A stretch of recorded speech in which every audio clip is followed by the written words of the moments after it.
ಎಲ್ಲರಿಗೂ ನಮಸ್ಕಾರ. Study studios YouTube ಚಾನಲ್ಗೆ ಮತ್ತೆ ಸ್ವಾಗತ. ಇವತ್ತಿನಿಂದ ನಾನು ಪೊಲೀಸ್ ಕಾನ್ಸ್ಟೇಬಲ್ ಹುದ್ದೆಗಳ ನೇಮಕಾತಿಯ ಕುರಿತಾಗಿರುವಂತಹ ಪ್ರಿಪರೇಷನ್ ಬಗ್ಗೆ, ಪರೀಕ್ಷಾ ತಯಾರಿ ಬಗ್ಗೆ ವಿಡಿಯೋವನ್ನು ಮಾಡ್ತಾ ಇದ್ದೀನಿ. ಪೊಲೀಸ್ ಕಾನ್ಸ್ಟೇಬಲ್ ನೇಮಕಾತಿಗೆ ಈಗಾಗಲೇ ಅಧಿಸೂಚನೆ ಹೊರಗಡೆ ಬಿದ್ದಿದ್ದು, ಕರ್ನಾಟಕ ಪರೀಕ್ಷಾ ಪ್ರಾಧಿಕಾರ KEAಯಿಂದ ನೋಟಿಫಿಕೇಷನ್ ಹೊರಗಡೆ ಬಂದಿದೆ. ನೆಕ್ಸ್ಟ್ ಮಂತ್ ಜುಲೈ 3ನೇ ತಾರೀಕು ಅಪ್ಲಿಕೇಶನ್ ಫಿಲ್ ಮಾಡಲು ಅಥವಾ ಅಪ್ಲೈ ಮಾಡಲು, ಈ ಹುದ್ದೆಗಳಿಗೆ ಅಪ್ಲೈ ಮಾಡಲು ಕೊನೆಯ ದಿನಾಂಕವಾಗಿರುತ್ತದೆ. ಯಾರೆಲ್ಲ ಅಪ್ಲೈ ಮಾಡ್ತಿದ್ದೀರಾ, ಯಾರೆಲ್ಲ ಅಪ್ಲೈ ಮಾಡಿದ್ದೀರಾ, ಯಾರೆಲ್ಲ ಪೊಲೀಸ್ ಕಾನ್ಸ್ಟೇಬಲ್ ಆಕಾಂಕ್ಷಿಗಳಿದ್ದೀರಾ, ಯಾರೆಲ್ಲ ಪೊಲೀಸ್ ಆಗಬೇಕು ಅಂತಿದ್ದೀರಾ, ಅವರಿಗೆ ಇಲ್ಲಿ ಪರೀಕ್ಷಾ ತಯಾರಿಯ ಬಗ್ಗೆ ವಿಡಿಯೋವನ್ನು ಮಾಡ್ತಾ ಹೋಗ್ತಿದ್ದೀನಿ. ನನ್ನ ಹತ್ರ ಇರುವಂತಹ ಸೋರ್ಸಸ್ ಬಗ್ಗೆ, ಮೆಟೀರಿಯಲ್ಸ್ ಬಗ್ಗೆ ಏನಿದೆ ಅದರಲ್ಲಿ ಕ್ವಶನ್ ಆನ್ಸರ್ಸ್ ಹೇಗೆ ಸೊಲ್ಯೂಷನ್ ಮಾಡಬೇಕು ಅನ್ನೋದ್ರ ಬಗ್ಗೆನೂ ಇನ್ಫಾರ್ಮೇಷನ್ ಸಹಿತ ವಿಡಿಯೋವನ್ನು ಮಾಡ್ತಾ ಇದ್ದೀನಿ.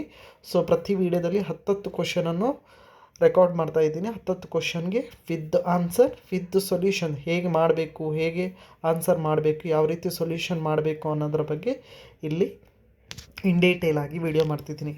ಯಾರೆಲ್ಲ ನಮ್ಮ ಚಾನಲನ್ನು ಫಸ್ಟಿಗೆ ನೋಡ್ತಿದ್ದೀರೋ, ಪ್ರಥಮ ಬಾರಿಗೆ ನೋಡ್ತಿದ್ದೀರೋ, ದಯವಿಟ್ಟು ನಮ್ಮ ಚಾನಲ್ಗೆ ಸಬ್ಸ್ಕ್ರೈಬ್ ಆಗಿ ನಿಮ್ಮ ಫ್ರೆಂಡ್ಸ್ ಜೊತೆಗೆ ಈ ವಿಡಿಯೋವನ್ನು ಶೇರ್ ಮಾಡ್ಕೊಳ್ಳಿ ಅಂತ ಹೇಳ್ತಾ ಬನ್ನಿ ಇವತ್ತಿನ ವಿಡಿಯೋವನ್ನು ಶೇರ್ ಮಾಡೋಣ.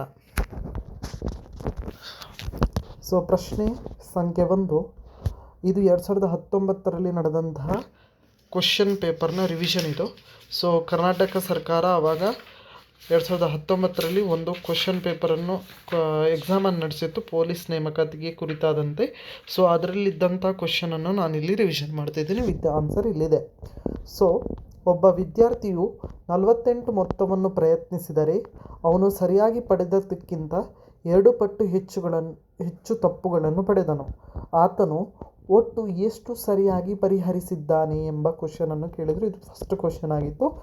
ಇಲ್ಲಿ ಆಪ್ಷನ್ಸ್ ಇರುತ್ತೆ, 4 ಆಪ್ಷನ್ಸ್ ಇರುತ್ತೆ. ನೀವು ತಪ್ಪಾಗಿ ಆನ್ಸರ್ ಮಾಡಿದರೆ 2.25 ಮಾರ್ಕ್ಸ್ ಕಟ್ ಆಗುತ್ತೆ. ಕಾಲು ಭಾಗದಷ್ಟು ಮಾರ್ಕ್ಸ್ ಕಟ್ ಆಗ್ತಾ ಹೋಗುತ್ತೆ ಒಂದು ತಪ್ಪು ಆನ್ಸರ್ಗೆ. ಸರಿಯಾದ ಆನ್ಸರ್ ಮಾಡಿದಷ್ಟು ನಮಗೆ ಹೆಚ್ಚು ಅಂಕ ಸಿಗುವಂಥ ಚಾನ್ಸಸ್ ಇರುತ್ತೆ. ಆಪ್ಷನ್ಸ್ ಇಲ್ಲಿ 12, 16, 18, 24 ಕೊಟ್ಟಿದ್ರು. ಈ ಥರ ಕ್ವಶನ್ಸ್ ನಿಮಗೆ ರಿಪೀಟ್ ಆಗುತ್ತೆ. ಅದನ್ನು ಹೇಗೆ ಬಿಡಿಸುವ ವಿಧಾನ ಅಂತಲೂ ಇಲ್ಲಿ ಕೊಟ್ಟಿದ್ದಾರೆ. ನೋಡಿ, ಸರಿ ಮತ್ತು ತಪ್ಪುಗಳ ಅನುಪಾತ 1:2. ಯಾಕಂತ ಹೇಳಿದರೆ ಅಲ್ಲಿ ಹೇಳಿದ್ದಾರೆ, ಒಬ್ಬ ವಿದ್ಯಾರ್ಥಿ 48 ಮೊತ್ತವನ್ನು ಪ್ರಯತ್ನಿಸಿದರೆ, is trying to get 48 marks. ಅವನು ಸರಿಯಾಗಿ ಪಡೆದಕ್ಕಿಂತ 2 ಹೆಚ್ಚು ತಪ್ಪುಗಳನ್ನು ಪಡೆದನು. ಇವಾಗ ಒಂದು ಸರಿ ಪಡೆದ್ರೆ 2 ತಪ್ಪು ಮಾಡ್ತಾನೆ. ಅದನ್ನೇ ಇಲ್ಲಿ ಕೊಟ್ಟಿರೋದು. ಸರಿ ತಪ್ಪುಗಳ ಅನುಪಾತ 1:2. ಒಟ್ಟು ಅನುಪಾತ ಅದರ ಟೋಟಲ್ ಏನಾಗಿರುತ್ತೆ, 1 + 2 = 3. 1 + 2 = 3. 3 ಅನುಪಾತ = 48. ಅಂದರೆ 3 ಟೋಟಲ್ ಆಗಿ ಅವನು ಪ್ರಯತ್ನಿಸಿರೋದು 48. ಸರಿ ಉತ್ತರಗಳು 48/3 × 1. Answer is 16. ತಪ್ಪು ಉತ್ತರಗಳು 48/3 × 2. 32.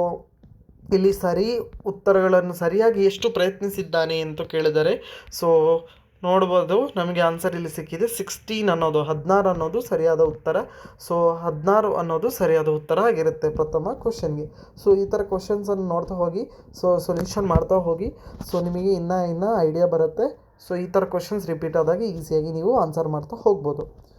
ನೆಕ್ಸ್ಟ್ ಸೆಕೆಂಡ್ ಕ್ವಶನ್, AU Bಯ ಸಹೋದರಿ. ಇಲ್ಲಿ ಕೆಳಗಡೆ ಮ್ಯಾಪ್ ಒಂದು ಚಾರ್ಟ್ ಮಾಡಿದ್ದೀವಿ, ಅಲ್ಲೇ ನೋಡ್ಕೊಂಡು ಹೋಗಿ. AU Bಯ ಸಹೋದರಿ, ಅಲ್ಲಿ ಆರೋ ಮಾರ್ಕ್ ಆಗಿ ಅಲ್ಲಿ ಬರೆದಿದ್ದೀವಿ ಸಹೋದರಿ ಅಂತ. CU Bನ ತಾಯಿ. CU Bನ ತಾಯಿ. C Bನ ತಾಯಿ ಆಗಿರುತ್ತೆ. DU Cಯ ತಂದೆ. DU Cಯ ತಂದೆ. ಓಕೆ. ಹಾಗೆಯೇ EU Dಯ ತಾಯಿ. EU Dಯ ತಾಯಿ ಇಲ್ಲಿ ಮ್ಯಾಪಲ್ಲಿ ಅಥವಾ ಈ ಚಾರ್ಟಲ್ಲಿ ನಿಮಗೆ ಬರೆದಿದ್ದೀವಿ. ನೀಟಾಗಿ ಹೀಗೆ ಬರ್ಕೋಬೇಕು ನಾವು ಕೂಡ ಎಕ್ಸಾಮಲ್ಲಿ. ಹಾಗಾದರೆ A ಹೇಗೆ Dಗೆ ಸಂಬಂಧಿಸಿದೆ, A ಹೇಗೆ Dಗೆ ಸಂಬಂಧಿಸಿದೆ ಅಂತ ಕೊಟ್ಟಿದ್ದಾರೆ. ದೊಡ್ಡ ಆರೋ ಮಾರ್ಕ್ ತೋರಿಸ್ತೀವಿ. A to D ವರೆಗೆ ಆರೋ ಮಾರ್ಕ್ಸ್ ಮಾಡಿದ್ದೀವಿ ನೋಡಿ. ಸರಿಯಾಗಿ ಇದನ್ನು ಗಮನಿಸಿ, ಈ ಚಾರ್ಟನ್ನು ಗಮನಿಸಿದಾಗ ನಮಗೆ ಕರೆಕ್ಟಾಗಿ ಗೊತ್ತಾಗುತ್ತೆ. ಸಹೋದರಿಯ ತಾಯಿಯ ತಂದೆ ಡಿ ಅಲ್ವಾ. ಅವಾಗ ಏನಾಗುತ್ತೆ, ಅಜ್ಜ. ತಾಯಿಯ ತಂದೆ ಅಜ್ಜ ನಮಗೆ. ಅದಕ್ಕೆ ಫಸ್ಟ್ ಉತ್ತರ ಅಜ್ಜ ಅಂತ ಕೊಟ್ಟಿದ್ದಾರೆ. ಹೌದು, ಸರಿಯಾದ ಉತ್ತರ. ಬೇರೆ ಆಪ್ಷನ್ಸ್ ಇದೆ, ಅಜ್ಜ, ಅಜ್ಜಿ, ಮಗಳು, ಮೊಮ್ಮಗಳು ಅಂತ ಕೊಟ್ಟಿದ್ದಾರೆ. ಬಟ್ ನಮಗೆ ಇಲ್ಲಿ ಆನ್ಸರ್ ಅಜ್ಜ. ಓಕೆ, ಮೂರನೇ ಕ್ವಶನ್. ಆಯುಷ್ ಹುಟ್ಟಿದ್ದು ತಂದೆಯ ಮದುವೆಯಾದ 2 ವರ್ಷಗಳ ನಂತರ. ಆಯುಷ್ನ ತಾಯಿ ಅವನ ತಂದೆಗಿಂತ 5 ವರ್ಷ ಚಿಕ್ಕವಳು, ಆದರೆ 10 ವರ್ಷದ ಆಯುಷ್ಗಿಂತ 20 ವರ್ಷ ದೊಡ್ಡವಳು. ಸೊ ಇಲ್ಲಿ ಅನುಪಾತ ಎಲ್ಲ ಕೊಟ್ಟಿದ್ದಾರೆ ನೋಡಿ ಕರೆಕ್ಟಾಗಿ ನೋಡಿ. ಸೊ ತಂದೆಗಿಂತ 5 ವರ್ಷ ಚಿಕ್ಕವಳು, ಆದರೆ 10 ವರ್ಷದ ಆಯುಷ್ಗಿಂತ 20 ವರ್ಷ ದೊಡ್ಡವಳು. ಯಾವ ವಯಸ್ಸಿನಲ್ಲಿ ತಂದೆ ಮದುವೆ ಆದರು ಅಂತ ಕ್ವಶನ್ ಕೇಳಿದ್ದಾರೆ. 23 ವರ್ಷ, 25 ವರ್ಷ, 33 ವರ್ಷ, 35 ವರ್ಷ ಅಂತ ಇಲ್ಲಿ ಮಾಡಿದ್ದಾರೆ. ಸೊ ಬಿಡಿಸುವ ವಿಧಾನ ಹೇಗಿರುತ್ತೆ ಅಂತ ನೋಡಿ. ತಂದೆಗೆ ಆಯುಷ್ನ ವಯಸ್ಸು ಇಲ್ಲಿ ನೋಡಿ, ಕೆಳಗಡೆ ಆಯುಷ್ನ ವಯಸ್ಸು 10 ವರ್ಷ. 10 ವರ್ಷ ಆದರೆ ಆಯುಷ್ಗಿಂತ 20 ವರ್ಷ ದೊಡ್ಡವಳು ಯಾರು? ತಾಯಿ. ಸೊ ಆಯುಷ್ಗಿಂತ 20 ವರ್ಷ ದೊಡ್ಡವಳು ಅಂದರೆ 30 ವರ್ಷ. ತಾಯಿಯ ವಯಸ್ಸು 30 ವರ್ಷ ಅಂತ ಇಟ್ಕೊಳ್ಳಿ. ಸೊ ತಂದೆ 5 ವರ್ಷ ದೊಡ್ಡವರು. ಆಯುಷ್ನ ತಂದೆ ಅವಳ ತಾಯಿಗಿಂತ 5 ವರ್ಷ ದೊಡ್ಡವಳು. ಸೊ ಅಲ್ಲಿ ಕೊಟ್ಟಿದ್ದಾರೆ ತಾಯಿ 30 ವಯಸ್ಸಾದರೆ ತಂದೆಗೆ 35. ಸೊ ಇದು ಬಿಡಿಸುವ ವಿಧಾನ. ಆಯುಷ್ನ ವಯಸ್ಸು 10 ಆದರೆ ತಾಯಿಯ ವಯಸ್ಸು 30 ಆಗಿರುತ್ತೆ. ತಾಯಿಗಿಂತ ತಂದೆ 5 ವರ್ಷ ದೊಡ್ಡವರು. ಸೊ 30 ವಯಸ್ಸಾಗಿರೋರಿಗಿಂತ 35 ವರ್ಷ ದೊಡ್ಡವರಾಗಿರ್ತಾರೆ. ಸೊ ಮದುವೆಯಾದ ವಯಸ್ಸನ್ನು ಕಂಡುಹಿಡಿಯೋದು ಹೇಗೆ ಅಂತ ನೋಡಿ.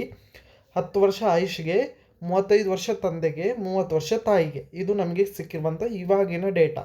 ಇವಾಗ ನಮಗೆ ಸಿಕ್ಕಿರುವ ಮದುವೆ ಆಗುವಾಗ ಏನಾಗಿತ್ತು ಅಂತ ಹೇಳಿದರೆ 10 ವರ್ಷ ಕಳೀಬೇಕು. 30 ವರ್ಷದಿಂದ 10 ವರ್ಷ ಕಳೀರಿ, 20 ವರ್ಷ ಆಯಿತು. 35ರಿಂದ 10 ವರ್ಷ ಕಳೀರಿ, 25 ವರ್ಷ ಆಯಿತು. ಸೊ ಇವಾಗ ನಮ್ಗೆ ಗೊತ್ತಾಗುತ್ತೆ 25 ವರ್ಷ ಮತ್ತು 20ಕ್ಕೆ ಅವರು ಮಗು ಆದಂಥ ವಯಸ್ಸು ಅವ್ರದ್ದು. ಸೊ ಅವ್ರಿಗೆ ಆಯುಷ್ ಹುಟ್ಟಿದಾಗ 25 ಮತ್ತು 20 ವರ್ಷ ಆಗಿತ್ತು ಅವರ ತಂದೆ ತಾಯಿಗೆ. ಸೊ ಅವರು ಆಯುಷ್ ಹುಟ್ಟಿದ ಯಾವಾಗ? ಮದುವೆ ಆಗಿ 2 ವರ್ಷ ಆದ ನಂತರ. ಸೊ ಮದುವೆ ಆದಾಗ ವಯಸ್ಸು ಏನು ಅಂತ ಕೇಳಿದ್ದಾರೆ. ಸೊ ಅದನ್ನು ನೀವು 2 ವರ್ಷ ಇನ್ನೂ ರೆಡ್ಯೂಸ್ ಮಾಡಿದಾಗ, ಸೊ ನೋಡಿ 25ರಿಂದ 2 ಕಳೆದ್ರೆ 23, 20ರಿಂದ 2 ಕಳೆದ್ರೆ 18. ಸೊ ಟೋಟಲ್ ಏನಾಗುತ್ತೆ ಆನ್ಸರು? 23 ವರ್ಷ. ತಂದೆಗೆ 23 ವಯಸ್ಸಾದಾಗ ಅವ್ರು ಮದುವೆ ಆಗಿದ್ದಾರೆ ಅಂತ ಇಲ್ಲಿ ಕನ್ಕ್ಲೂಷನ್ಗೆ ಬರ್ಬೋದು. ಸೊ ಇದನ್ನು ಪ್ರಾಕ್ಟಿಕಲ್ ವೇಯಲ್ಲಿ ನೀವು ಪ್ರಾಕ್ಟೀಸ್ ಮಾಡಿ.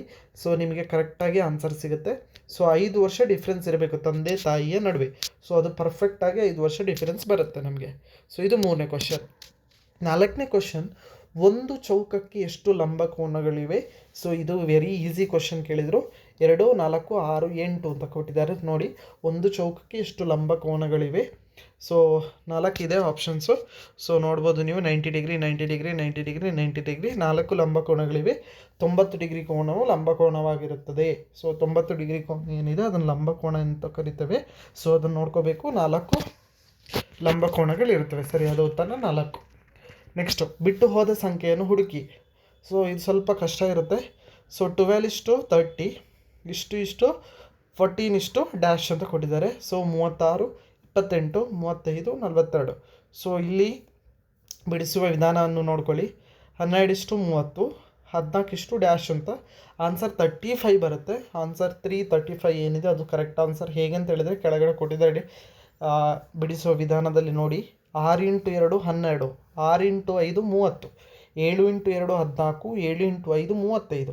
So A × 2 = X, B × 5 = Y, C × 2 = X, D × 5 = Y. So finally answer is 35. So ಅಕ್ಷಾಂಶದ ಪ್ರತಿಯೊಂದು ಡಿಗ್ರಿ ಇದಕ್ಕೆ ಸಮನಾಗಿರುತ್ತದೆ. So 101 kilometre, 120 kilometre, 111 kilometre, 150 kilometre. So ಇಲ್ಲಿ 111 ಅನ್ನೋದು ಸರಿಯಾದ ಉತ್ತರ ಆಗಿರುತ್ತೆ. ಸೊ ಇದಕ್ಕೆ 111 ಅನ್ನೋದಕ್ಕೆ ಇಲ್ಲಿ ಕನ್ಕ್ಲೂಷನ್ ಕೊಟ್ಟಿದ್ದಾರೆ ನೋಡಿ. ಭೂಮಿಯ ಮೇಲೆ 181 ಅಕ್ಷಾಂಶಗಳಿವೆ. ಇದು ಕೇಳುವಂಥ ಚಾನ್ಸಸ್ ಇದೆ. ಈ ಕ್ವೆಶನ್ ಕೇಳ್ಬೋದು, ಎಷ್ಟು ಅಕ್ಷಾಂಶಗಳಿವೆ ಅಂತ. ಲ್ಯಾಟಿಟ್ಯೂಡ್ 181 ಇರುತ್ತೆ. ಇವುಗಳಲ್ಲಿ ಸಮಭಾಜಕ ರೇಖೆಯು ಅತಿ ದೊಡ್ಡ ಅಕ್ಷಾಂಶವಾಗಿದೆ. ಈ ಕ್ವಶನ್ ಬೇಕಾದರೂ ಕೇಳ್ಬೋದು. 181 ಅಕ್ಷಾಂಶಗಳಿವೆ, ಅದರಲ್ಲಿ ಸಮಭಾಜಕ ರೇಖೆಯು ಅತಿ ದೊಡ್ಡ ಅಕ್ಷಾಂಶವಾಗಿದೆ. ಧ್ರುವ ಭಾಗದಲ್ಲಿ 0 ಡಿಗ್ರಿ ಅತಿ ಚಿಕ್ಕ ಅಕ್ಷಾಂಶವಾಗಿದೆ.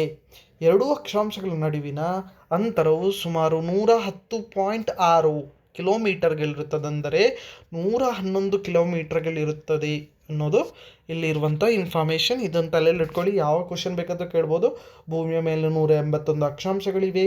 ಇವುಗಳಲ್ಲಿ ಸಮಭಾಜಕ ರೇಖೆಯು ಅತಿ ದೊಡ್ಡ ಅಕ್ಷಾಂಶವಾಗಿದೆ. ಧ್ರುವ ಭಾಗದಲ್ಲಿರುವ 0 ಡಿಗ್ರಿ ಅತಿ ಚಿಕ್ಕ ಅಕ್ಷಾಂಶವಾಗಿದೆ. 2 ಅಕ್ಷಾಂಶಗಳ ನಡುವಿನ ಅಂತರವು ಸುಮಾರು 111 ಕಿಲೋಮೀಟರ್ಗಳಿರುತ್ತೆ ಅನ್ನೋದು ಇಲ್ಲಿ ಸರಿಯಾದ ಉತ್ತರ. So next 7th question. ಆಗ್ನೇಯ ಉತ್ತರವಾಗಿದ್ದರೆ ಈಶಾನ್ಯ ಪಶ್ಚಿಮವಾಗುತ್ತದೆ. ಪಶ್ಚಿಮ ಏನಾಗುತ್ತದೆ? ಈಶಾನ್ಯ, ಆಗ್ನೇಯ, ವಾಯುವ್ಯ, ನೈಋತ್ಯ. ಸೊ ಇದನ್ನು ಬಿಡಿಸೋ ವಿಧಾನ ವೆರಿ ಈಸಿ. ಇದರಲ್ಲಿ ಪಕ್ಕಾ ಮಾರ್ಕ್ಸ್ ತೊಗೋಬೋದು. ಸೊ ನೋಡ್ಕೊಳ್ಳಿ, ನಮಗೆ ನಮಗೆ ಇದು ಗೊತ್ತಿರಬೇಕು. ನಾರ್ತ್ ಈಸ್ಟ್ ವೆಸ್ಟ್ ಏನು ಐಡಿಯಾ ಇದೆಯೋ ಅದರ ಬಗ್ಗೆ ನಮಗೆ ನಾಲೆಜ್ ಇರಬೇಕು. ದಿಕ್ಕುಗಳ ಬಗ್ಗೆ ನಮಗೆ ಐಡಿಯಾ ಇರಬೇಕು. ಪೂರ್ವ ಪಶ್ಚಿಮ ದಕ್ಷಿಣ ಉತ್ತರ. ಫಸ್ಟ್ ಇಮೇಜ್ ನೋಡ್ಕೊಳ್ಳಿ. ಪೂರ್ವ ಪಶ್ಚಿಮ ದಕ್ಷಿಣ ಉತ್ತರ ಇದು ನಮ್ಗೆ ಗೊತ್ತಿರುವಂಥದ್ದು. ಅದರ ಮಿಡ್ಲಲ್ಲಿ ಏನು ಬರುತ್ತೆ ಅಂತ ಹೇಳಿದ್ರೆ ಆಗ್ನೇಯ, ನೈಋತ್ಯ, ವಾಯುವ್ಯ, ಈಶಾನ್ಯ ಬರುತ್ತೆ. ಆಗ್ನೇಯ, ನೈಋತ್ಯ, ವಾಯುವ್ಯ, ಈಶಾನ್ಯ. ಸೊ ಇವಾಗ ಇಂಟರ್ಚೇಂಜ್ ಮಾಡಬೇಕು. ಏನು ಹೇಳಿದ್ದಾರೆ? ಆಗ್ನೇಯ ಉತ್ತರವಾಗಿದ್ದರೆ, ಆಗ್ನೇಯ ಎಲ್ಲಿದೆ ಅಲ್ಲಿಗೆ ಉತ್ತರವನ್ನು ತರಬೇಕು. ಓಕೆ. ಸೊ ಈಶಾನ್ಯ ಎಲ್ಲಿದೆ ಅಲ್ಲಿ ಪಶ್ಚಿಮ ತರಬೇಕು. ಈಶಾನ್ಯ ಎಲ್ಲಿತ್ತು ಅಲ್ಲಿ ಪಶ್ಚಿಮ ತರಬೇಕು. ಆವಾಗ ನೀವು ಇಂಟರ್ಚೇಂಜ್ ಮಾಡಿದಾಗ ನಿಮಗೆ ಏನಾಗುತ್ತೆ, ನಿಮ್ಮ ದಿಕ್ಕುಗಳ ದಿಕ್ಸೂಚಿ ಅನ್ನೋದು ಚೇಂಜ್ ಆಗುತ್ತೆ. ಸೊ ಅದನ್ನು ಕರೆಕ್ಟಾಗಿ ನೋಡಿಕೊಂಡು ಪಶ್ಚಿಮ ಅನ್ನೋ ಪ್ಲೇಸಿಗೆ, ಪಶ್ಚಿಮ ಅನ್ನೋದು ಏನಿತ್ತು ಇಲ್ಲಿ ಪೂರ್ವ ಪಶ್ಚಿಮ ಅಂತ ನಾವು ಬರಿತೀವಲ್ಲ, ಅಲ್ಲಿ ಆಗ್ನೇಯ ಬಂದುಬಿಡುತ್ತೆ. ಸೊ ಆಗ್ನೇಯ ಅನ್ನೋದು ಕರೆಕ್ಟಾದ ಉತ್ತರ. ಸೊ ನೆಕ್ಸ್ಟು, ಬಿರ್ಜು ಮಹಾರಾಜರ ಬಗ್ಗೆ ಈ ಕೆಳಗಿನ ಯಾವ ಹೇಳಿಕೆ ನಿಜವಾಗಿದೆ? ಸಂತೂರ್ನ ನಿಷ್ಣಾತ, ಮೃದಂಗಂ ಮೈಸ್ಟ್ರೋ, ಕಥಕ್ ನರ್ತಕ ಯಾವುದೂ ಅಲ್ಲ. ಸೊ ಬಿರ್ಜು ಮಹಾರಾಜರ ಬಗ್ಗೆ ನಾವು ಕೇಳಿರ್ತೀವಿ. ಸೊ ಇವರು very famous Kathak dancer. So Kathak ನರ್ತಕ ಇವರು. ಪಂಡಿತ್ ಬಿರ್ಜು ಮಹಾರಾಜರವರು ಉತ್ತರ ಪ್ರದೇಶದ ಲಕ್ನೋ ಮೂಲದವರಾಗಿದ್ದಾರೆ. ಉತ್ತರ ಪ್ರದೇಶದ ರಾಜ್ಯದ ಶಾಸ್ತ್ರೀಯ ನೃತ್ಯವಾದ ಕಥಕ್ ನೃತ್ಯದ ಪ್ರಸಿದ್ಧ ನರ್ತಕರಾಗಿದ್ದು ಭಾರತದ ಕಲಾ ಮತ್ತು ನಾಟ್ಯಗಳ ಪಿತಾಮಹ ಎಂದು ಎನಿಸಿಕೊಂಡಿದ್ದಾರೆ. ಕಥಕ್ ಎಂಬುದು ಭಾರತದ 8 ಶಾಸ್ತ್ರೀಯ ನೃತ್ಯ ಪ್ರಕಾರಗಳಲ್ಲಿ ಒಂದು. ಆದರೆ ಕಥಕ್ಕಳಿ ಎಂಬುದು ಕೇರಳ ರಾಜ್ಯದ ಶಾಸ್ತ್ರೀಯ ನೃತ್ಯವಾಗಿದೆ. ಕಥಕ್ ಬೇರೆ, ಕಥಕ್ಕಳಿ ಬೇರೆ. ಕಥಕ್ಕಳಿ ಅನ್ನೋದು ಕೇರಳದ್ದು, ಕಥಕ್ ಅನ್ನೋದು ಲಕ್ನೋ ಅಂದರೆ ಉತ್ತರ ಪ್ರದೇಶದ ಒಂದು ನೃತ್ಯವಾಗಿರುತ್ತೆ. ಸೊ ಇದನ್ನು ಸರಿಯಾಗಿ ನೆನ್ಪಿಟ್ಕೋಬೇಕಾಗುತ್ತೆ. ಮುಂದಿನ ಕ್ವೆಶನ್, 9ನೇ ಕ್ವೆಶನ್. ಬದರಿನಾಥ ಯಾವ ನದಿಯ ದಡದಲ್ಲಿದೆ? ಮಂದಾಕಿನಿ, ಸಟ್ಲೇಜ್, ಅಲಕಾನಂದ, ಬ್ರಹ್ಮಪುತ್ರ. 4 ಆಪ್ಷನ್ ಕೊಟ್ಟಿದ್ದಾರೆ. ಸರಿಯಾದ ಉತ್ತರ ಅಲಕಾನಂದ. ಅದಕ್ಕೆ ಕನ್ಕ್ಲೂಷನ್ ಇಲ್ಲಿದೆ. ಅಲಕಾನಂದ ನದಿಯು ಗಂಗಾ ನದಿಯ ಮೂಲ ನದಿಯಾಗಿದೆ. ಈ ನದಿಯು ಉತ್ತರಾಖಂಡದ ರಾಜ್ಯದಲ್ಲಿ ಹರಿಯುತ್ತಿದ್ದು ಈ ನದಿಗೆ ಕೇದಾರನಾಥ ಎಂಬಲ್ಲಿ ಮಂದಾಕಿನಿ ನದಿಯು ಸೇರುತ್ತದೆ. ನಂತರ ದೇವಪ್ರಯಾಗದಲ್ಲಿ ಭಗೀರಥಿಯೊಂದಿಗೆ ಸೇರಿ ಗಂಗಾ ನದಿಯಾಗಿ ಹರಿಯುತ್ತದೆ. ಮಂದಾಕಿನಿ ನದಿಯು ಅಲಕಾನಂದ ನದಿಯ ಉಪನದಿಯಾಗಿದ್ದು ಉತ್ತರಾಖಂಡ ರಾಜ್ಯದ ಕೇದಾರನಾಥ ಸಮೀಪ ಉಗಮಿಸುತ್ತದೆ ಮತ್ತು ರುದ್ರಪ್ರಯಾಗ್ನಲ್ಲಿ ಅಲಕಾನಂದ ನದಿಗೆ ಸೇರುತ್ತದೆ. ಸೊ ಬದರಿನಾಥದಲ್ಲಿ ಯಾವ ನದಿಯ ದಡದಲ್ಲಿದೆ ಅಂತ ಕೇಳಿದ್ರೆ ಅಲಕಾನಂದ ಅನ್ನೋದು ಸರಿಯಾದ ಉತ್ತರ. ಅದರ ರಿಲೇಟೆಡ್ ಆಗಿರುವಂಥ ನದಿಯ ಬಗ್ಗೆ ಇಲ್ಲಿ ಇನ್ಫಾರ್ಮೇಷನ್ ಕೊಟ್ಟಿದ್ದಾರೆ. ಅದನ್ನು ಓದ್ಕೊಂಡು ನಾವು ಎಕ್ಸಾಮ್ಗೆ ಪ್ರಿಪೇರ್ ಆಗಬೇಕಾಗುತ್ತೆ. ಇವತ್ತಿನ ವಿಡಿಯೋದ ಲಾಸ್ಟ್ ಕ್ವೆಶನ್. ಭಾರತೀಯ ಸಂವಿಧಾನದಲ್ಲಿ ನಮೂದಿಸಲಾಗಿರುವ ಮೂಲಭೂತ ಹಕ್ಕುಗಳ ರಕ್ಷಕರು ಯಾರು ಎಂದು ಇಲ್ಲಿ ಕ್ವೆಶನ್ ಮಾರ್ಕ್ ಕೇಳಿದ್ದಾರೆ. ಸೊ ಸರ್ವೋಚ್ಚ ನ್ಯಾಯಾಲಯ, ಸಂಸತ್ತು, ರಾಷ್ಟ್ರಪತಿ, ಸಂವಿಧಾನ. ಸೊ ನಮ್ಮ ದೇಶದಲ್ಲಿ ನಮ್ಮ ನ್ಯಾಯವನ್ನು ಕಾಪಾಡೋದು ನ್ಯಾಯಾಲಯಗಳು. ಸರ್ವೋಚ್ಚ ನ್ಯಾಯಾಲಯ ಏನಿದೆ ಎಲ್ಲವನ್ನು ಕಾಪಾಡುವಂತಹ ಒಂದು ಕೋರ್ಟ್ ಅದು. ಸೊ ಅದರ ಬಗ್ಗೆ ಇಲ್ಲಿ ಕೇಳಿದ್ದಾರೆ. ಸರ್ವೋಚ್ಚ ನ್ಯಾಯಾಲಯ ಅನ್ನೋದು ಏನಾಗಿದೆ? ಮೂಲಭೂತ ಹಕ್ಕುಗಳ ರಕ್ಷಕರು. ಸರ್ವೋಚ್ಚ ನ್ಯಾಯಾಲಯವು ಭಾರತದ ಅತ್ಯುನ್ನತ ನ್ಯಾಯಾಲಯವಾಗಿದ್ದು ಸಂವಿಧಾನದ ರಕ್ಷಣೆ, ಮೂಲಭೂತ ಹಕ್ಕುಗಳ ರಕ್ಷಣೆ ಮತ್ತು ಯಾವುದೇ ಮೊಕದ್ದಮೆಯ ಕೊನೆಯ ಹಂತವಾಗಿದೆ. ಸಂವಿಧಾನದ 143ನೇ ವಿಧಿಯ ಅನ್ವಯ ಆಡಳಿತದಲ್ಲಿ ಗೊಂದಲ ಉಂಟಾದಾಗ ರಾಷ್ಟ್ರಪತಿಗಳು ಅಟಾರ್ನಿ ಜನರಲ್ ಅವರ ಮೂಲಕ ಸುಪ್ರೀಂ ಕೋರ್ಟ್ನ ಸಲಹೆ ಕೇಳಬಹುದು. ಸಂವಿಧಾನದ 76ನೇ ವಿಧಿಯನ್ವಯ ಭಾರತದಲ್ಲಿ ಅಟಾರ್ನಿ ಜನರಲ್ ಹುದ್ದೆಗೆ ಅವಕಾಶ ಕಲ್ಪಿಸಲಾಗಿದೆ. ಭಾರತದ ಅತ್ಯುನ್ನತ ಕಾನೂನು ಅಧಿಕಾರಿ ಅಟಾರ್ನಿ ಜನರಲ್ ಆಗಿದ್ದು ರಾಷ್ಟ್ರಪತಿಗಳು ಇವರನ್ನು ನೇಮಕಾತಿ ಮಾಡುತ್ತಾರೆ. ಸಂಸತ್ತಿನ ಸದಸ್ಯರಲ್ಲದಿದ್ದರೂ ಕೂಡ ಇವರು ಎರಡೂ ಸದನಗಳ ಕಲಾಪಗಳಲ್ಲಿ ಭಾಗವಹಿಸಬಹುದು ಮತ್ತು ಸಂಸತ್ತಿನ ಯಾವುದೇ ಸಮಿತಿಯ ಸದಸ್ಯರಾಗಿ ಭಾಗವಹಿಸಬಹುದು, ಆದರೆ ಮತದಾನ ಮಾಡುವಂತಿಲ್ಲ. ಸೊ ಭಾರತದ ಸಂವಿಧಾನದಲ್ಲಿ ನಮೂದಿಸಲಾಗಿರುವ ಮೂಲಭೂತ ಹಕ್ಕುಗಳ ರಕ್ಷಕರು ಯಾರು ಅಂತ ಕೇಳಿದರೆ ಸರ್ವೋಚ್ಚ ನ್ಯಾಯಾಲಯ ಅನ್ನೋದು ಸರಿಯಾದ ಉತ್ತರ ಆಗಿರುತ್ತೆ. ಸೊ ಅದರ ರಿಲೇಟೆಡ್ ಆದ ಇನ್ಫಾರ್ಮೇಷನನ್ನು ಇಲ್ಲಿ ಕೊಟ್ಟಿದ್ದಾರೆ. ಇದರ ರಿಲೇಟೆಡ್ ಆದ ಕ್ವಶನ್ಸ್ ಕೂಡ ಬರ್ಬೋದು. ಸೊ ಈ ಕ್ವಶನ್ಸನ್ನು ಸರಿಯಾಗಿ ಓದಿಕೊಂಡು ಅರ್ಥ ಮಾಡಿಕೊಂಡು ಪ್ರಿಪೇರ್ ಆಗಿ ಅಂತ ಹೇಳ್ತಾ ಎಲ್ರಿಗೂ ಆಲ್ ದ ಬೆಸ್ಟ್. ಮುಂದೆ ಬರುವಂತಹ ಪೊಲೀಸ್ ಕಾನ್ಸ್ಟೇಬಲ್ ಎಕ್ಸಾಮ್ಗೆ ಎಲ್ಲರೂ ತಯಾರು ಮಾಡಿಕೊಡಿ. ಈ ವಿಡಿಯೋವನ್ನು ಶೇರ್ ಮಾಡಿ, ಸಬ್ಸ್ಕ್ರೈಬ್ ಮಾಡಿ ನಮ್ಮ ಚಾನಲ್ಗೆ. ಮುಂದಿನ ವಿಡಿಯೋಗಾಗಿ ಕಾಯ್ತಾ ಇರಿ. ಎಲ್ರಿಗೂ ನಮಸ್ಕಾರ.